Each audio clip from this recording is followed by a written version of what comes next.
तो चलिए बिना किसी देरी के आज के इस विश्लेषण की शुरुआत करते हैं। 2024 के बाद का राजनीतिक और आर्थिक माहौल बहुत तेजी से बदल रहा है। आज की इस खास चर्चा में हम मोदी 2026 स्ट्रैटेजी के उन अहम पहलुओं को डिकोड करेंगे जो आने वाले समय में भारत की दिशा और दशा दोनों तय करने वाले हैं। अब इस पूरे सोर्स मटेरियल को गहराई से देखने पर एक बहुत ही दिलचस्प सवाल सामने आता है। आने वाले कुछ सालों में सरकार का असली फोकस आखिर कहाँ होगा? क्या सारा ध्यान सिर्फ और सिर्फ विकास पर रहने वाला है, या फिर घरेलू राजनीति ड्राइविंग सीट पर होगी, या शायद ग्लोबल स्टेज पर एक विश्व नेता के रूप में खुद को स्थापित करने पर सबसे ज्यादा जोर दिया जाएगा? इसी विजन को समझना हमारा आज का मकसद है। इस पूरी रणनीति को बिल्कुल साफ तरीके से समझने के लिए हमने इसे 6 मुख्य हिस्सों में बांटा है। हम शुरुआत करेंगे 2026 के बदलते परिदृश्य से, फिर बात करेंगे आर्थिक विकास, युवा सशक्तिकरण, डिजिटल तकनीक, वैश्विक नेतृत्व और आखिर में राजनीतिक मोर्चे की चुनौतियों की।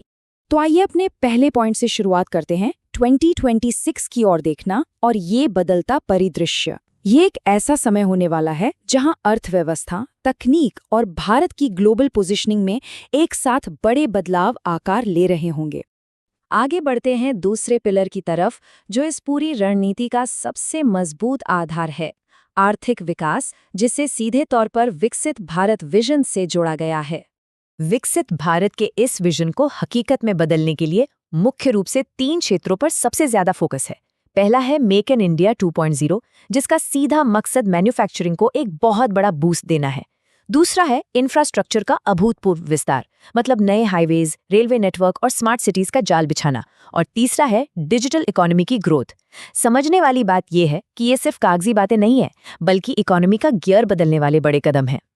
और इन सब तैयारियों का अल्टीमेट गोल क्या है? टॉप 3।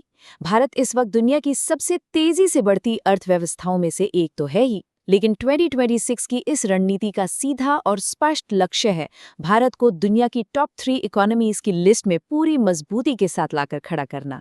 अब आते हैं तीसरे पिलर पर, जो भारत की सबसे बड़ी ताकत से जुड़ा है, डेमोग्राफिक्स को बैलेंस करना और युवाओं को सशक्त बनाना। यहाँ पर हमें तस्वीर के 2 पहलू बिल्कुल साफ दिखाई देते हैं। एक तरफ सरकार के बड़े एक्शन प्लान्स हैं, जैसे स्किल इंडिया प्रोग्राम्स को बढ़ाना, स्टार्टअप्स को पूरा सपोर्ट देना और एआई जैसे नए सेक्टर्स में जॉब्स क्रिएट करना। पर वहीं दूसरी तरफ बेरोजगारी जैसी एक बहुत बड़ी और वास्तविक चुनौती भी सामने खड़ी है। इस चुनौती को बैलेंस करने के लिए प्राइवेट सेक्टर के इन्वेस्टमेंट को बढ़ाना और तेजी से फैल रही गिग इकोनॉमी के लिए नए नियम बनाने जैसे रिस्पॉन्स बेहद जरूरी हो जाते हैं। चलिए अब चौथे पिलर की तरफ शिफ्ट करते हैं, डिजिटल तकनीक में तरक्की। आज की तारीख में भारत का एक बड़ी डिजिटल पावर के रूप में उभरना किसी से छिपा नहीं है। जब हम इस डिजिटल रणनीति की बात करते हैं तो फोकस सिर्फ बेसिक इंटरनेट पर नहीं है। निशाने पर कुछ बहुत ही एडवांस सेक्टर्स हैं, जैसे कि आर्टिफिशियल इंटेलिजेंस में भारी निवेश, एक बिल्कुल नए सिरे से सेमीकंडक्टर इंडस्ट्री को खड़ा करना और डिजिटल पेमेंट्स, खासकर यूपीआई का ग्लोबल लेवल पर डंका बजाना। यानी फोकस सिर्फ सॉफ्टवेयर इस्तेमाल करने पर नहीं, बल्कि हार्डवेयर और कोर टेक्नोलॉजी बनाने पर है। इस पूरे टेक्नोलॉजिकल पुश का आखिरी लक्ष्य बहुत क्लियर है, 2026 तक भारत को सिर्फ एक बड़े कंज्यूमर मार्केट के टैग से बाहर निकालकर एक ग्लोबल डिजिटल हब के रूप में स्थापित करना। एक ऐसा हब जहां से दुनिया भर के लिए नए डिजिटल इनोवेशंस और सॉल्यूशंस निकल कर आएं। अब हम पहुंचते हैं अपने 5वें पिलर पर, वैश्विक नेतृत्व सुरक्षित करना। राष्ट्रीय सुरक्षा और कूटनीति हमेशा से इस विजन का एक बहुत हाई प्रायोरिटी एरिया रहा है। अगर हम इस इंटरनेशनल स्ट्रैटेजी को बांट कर देखें तो इसके 2 साफ हिस्से हैं। डिफेंस के मोर्चे पर सेना का तेजी से आधुनिकीकरण और बॉर्डर सिक्योरिटी, खासकर चीन और पाकिस्तान के कॉन्टेक्स्ट में सबसे ऊपर है। वहीं दूसरी ओर कूटनीति या डिप्लोमेसी के मोर्चे पर अमेरिका, यूरोप और मिडल ईस्ट के साथ रणनीतिक साझेदारियों को मजबूत करना शामिल है। कुल मिलाकर ग्लोबल स्टेज पर भारत के रोल को लगातार बढ़ाना ही इसका मेन एजेंडा है। और इसी कूटनीतिक रणनीति में ग्लोबल साउथ लीडर का कॉन्सेप्ट बार बार उभर कर आता है।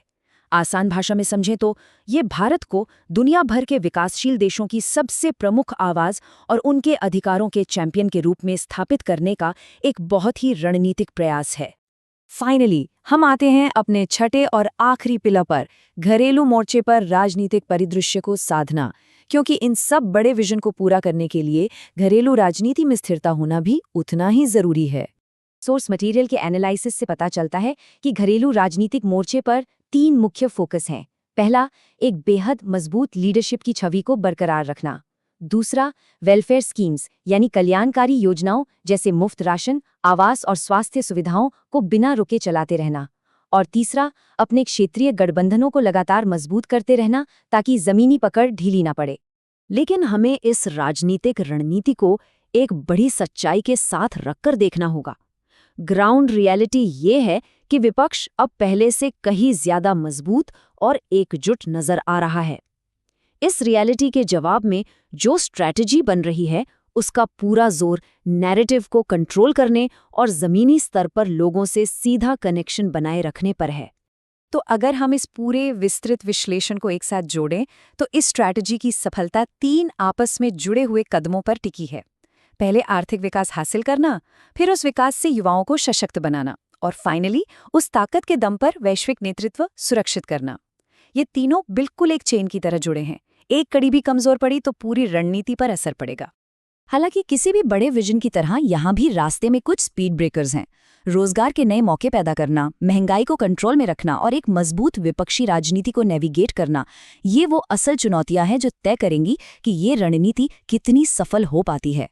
तो इस पूरे एनालिसिस के बाद सबसे बड़ा सवाल जो आखिर में बचता है वो ये है, विजन और योजनाएं तो बहुत ही शानदार और महत्वाकांक्षी हैं, लेकिन क्या जमीन पर इनका एग्जीक्यूशन इस बड़े विजन से मैच कर पाएगा? क्या 2026 तक भारत इस स्ट्रैटेजी के सभी लक्ष्यों को हासिल कर लेगा? ये एक ऐसा दिलचस्प सवाल है जिसका जवाब हमें आने वाला वक्त ही देगा।